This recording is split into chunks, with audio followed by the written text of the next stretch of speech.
அக்னி அன்பு கூர்ந்த பொதுமக்கள் அவர்களுக்கு, வாகன ஓட்டுநர்களுக்கும், இந்த காணொளியை பார்க்கின்ற அதிகாரிகளுக்கும் தான் ஒரு சிறப்பான வேண்டுகோள். தமிழ்நாட்டில் 144 அலுவலகம் இருக்குது. வட்டார போக்குவரத்து அலுவலகம், பகுதி அலுவலகம்னு சொல்லிட்டு. ஆனால் முழுமையாக செயல்படுதானா? செயல்படலை. அதிகாரிகள் பற்றாக்குறை என்பதை நாம் பல முறை காணொளியில் சுட்டி காட்டிக்கிட்டே இருக்கோம். ஏன் அப்படின்னு கேட்டிங்கன்னா, பொதுமக்களுக்கு நலன் சார்ந்து பொதுமக்கள் நலனை காப்பாற்றுவதற்காக இந்த அரசு செயல்படுகிறது என்று தமிழ்நாட்டினுடைய முதலமைச்சர் மேடைதோறும் பேசிகிட்டு இருக்கார். இதற்கு போக்குவரத்துறை அமைச்சர் ஒருத்தர் இருக்கார். போக்குவரத்தினுடைய IAS ஆணையர், இன்றைக்கு புதிதாக வந்த பெண் அதிகாரி இருக்காங்க. இவர்கள் போக்குவரத்துறையை பற்றி கவலைப்படாமல், பொதுமக்களை பற்றி கவலைப்படாமல், பொதுமக்கள் சிரமங்களை பற்றி கவலைப்படாமல், காலி பணியிடங்களை இன்னும் நிரப்பப்படாமலே இருக்கிறது. என்ன காரணம்? வட்டார போக்குவரத்து அலுவலகத்தில் பல மணி நேரம் பொதுமக்கள் காத்து கிடக்கும் சூழ்நிலைகள். அதிகாரிகள் கிடையாது. எங்கே பார்த்தாலும் இன்றைக்கு நாளிதழில் பல செய்திகள் வந்துகிட்டே இருக்குது. ஒரு அலுவலகத்தில் RTO இல்லை அல்லது ME இன்ஸ்பெக்டர் வரல, 3 நாளாக வரமாட்டேங்கிறாரு, 2 நாளாக நாங்கள் இங்கே காத்து கிடக்கிறோம், வர்றதே இல்லை, நாங்கள் லீவு போட்டு வர்றோம், வேலையை விட்டு வர்றோம், எங்களுடைய வாழ்வாதாரம் பாதிக்குது அப்படிங்கிறாங்க. ஏன் இந்த அம்மா ஆணையர் நடவடிக்கை எடுக்க மாட்டேங்கிறாங்க? எப்போ இந்த காலி பணியிடங்களை நிரப்புவாங்க? ஒரு RTO 2 அலுவலகத்தில் வேலை பார்க்குறாரு.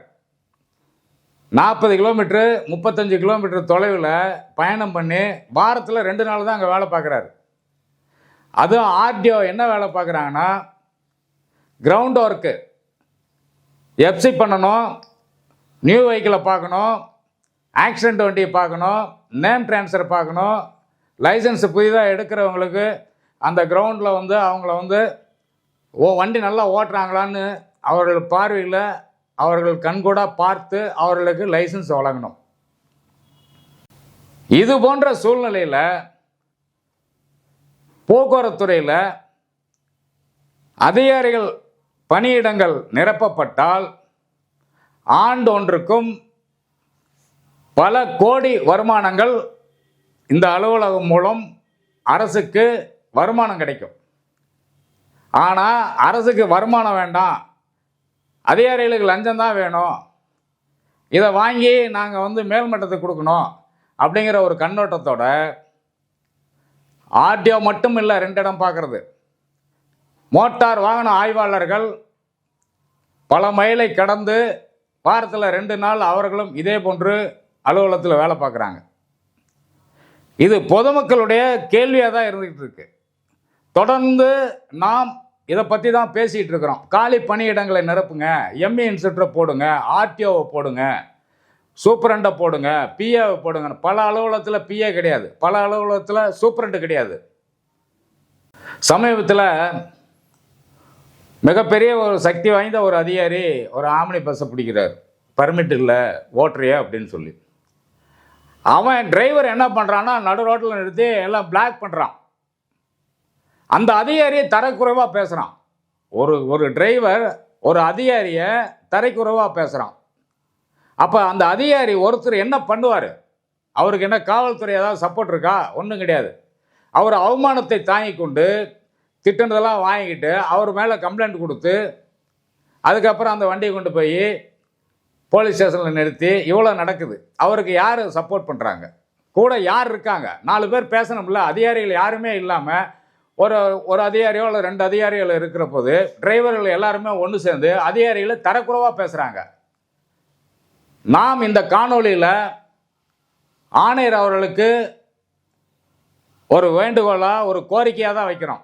ஒரு அதிகாரி வாகன தணிக்கையில் பல லட்சம் மாதத்திற்கு ஒரு அலுவலகத்தில் 20 லட்சம் 25 லட்சம் சம்பாதிச்சு கொடுக்குற அளவுக்கு வருமானத்தை ஈட்டக்கூடிய அளவுக்கு அவர்கள் வேலை பார்க்குறாங்க. ஆனால் அவர்களுக்கு ஒரு வாகனத்தை ஓட்டக்கூடிய ஓட்டுநரோ அல்லது ஒரு ஓயாவோ கிடையாது. சரியான வாகனம் கிடையாது. இப்போ 15 வருஷத்துக்கு பிறகு பல வட்டார போக்குவரத்து அலுவலகத்தில் இயங்கக்கூடிய பொலிரோ வாகனம் காலாவதி ஆகுது. அதற்கு திரும்பியும் ரினியூவல் பண்ணுவாங்களா, இல்லை அதுக்கு புது வண்டி தருவாங்களான்றது இந்த மாநிலத்தினுடைய முதலமைச்சர் தான் கவனிக்கணும். தமிழ்நாட்டில் இருக்கிற முதலமைச்சர் அவர்கள் எல்லா அலுவலகத்திற்கும் பொலிரோ வாகனத்தை இலவசமாக கொடுக்குறாரு. இந்த நீ ஓட்டிக்கன்னு சொல்லி 40 வாகனம் 50 வாகனம் கொடுத்துட்ருக்காரு.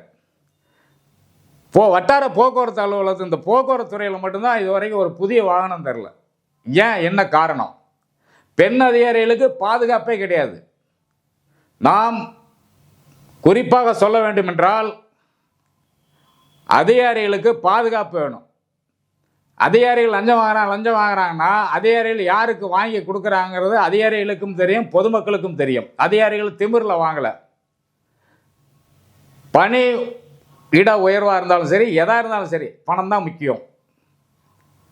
இதில் குறிப்பாக இன்னொரு விஷயம், இதை மட்டும் கடந்து போகாமல் இந்த வீடியோ பார்க்குறவங்க தள்ளாமல் பாருங்கள்.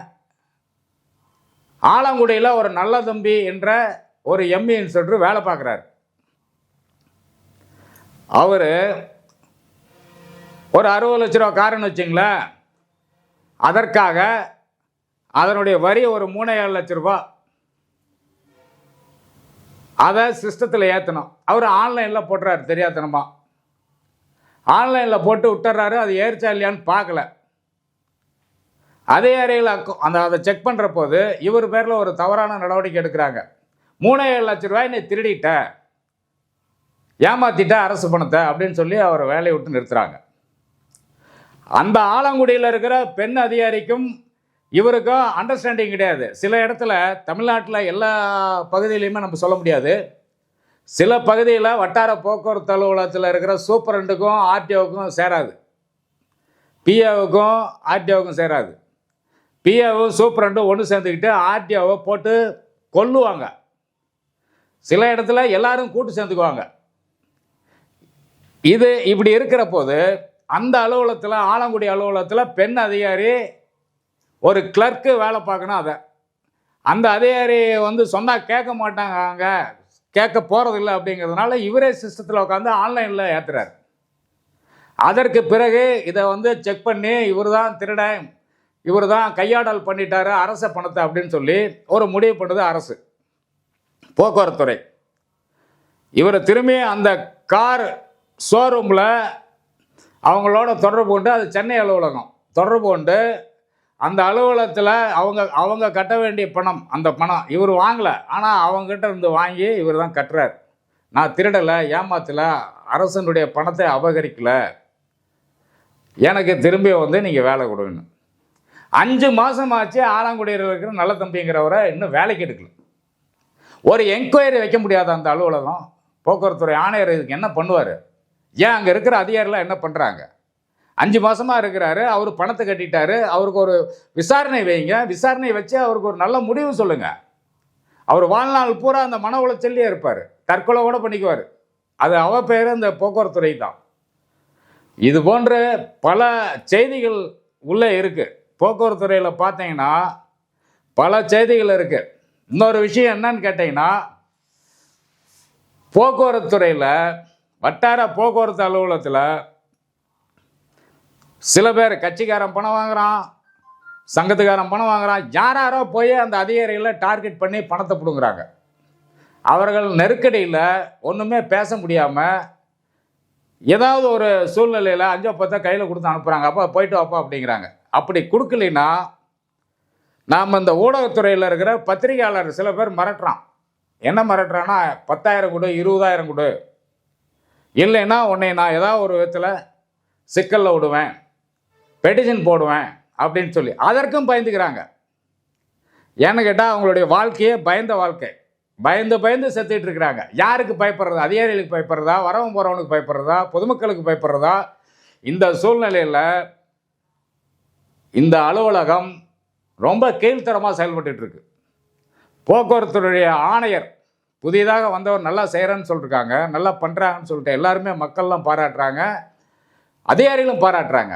ஆனால் காலி பணியிடங்களை நிரப்புங்க ஆணையர் அவர்களே. அடுத்தது, இந்த விசாரணை முடிந்த அதிகாரிகளுக்கெல்லாம் ஒரு தீர்ப்பை வழங்குங்க, அதை ஃபாலோ பண்ணுங்க. இன்னொரு செய்தியும் நாம் சொல்கிறோம். நாம் ஏற்கனவே கடந்த வருடம் சண்முக சுந்தரம் IAS அதிகாரிகள் போக்குவரத்துறை ஆணையராக இருக்கும் பொழுது ஆணையர் அவர்கள்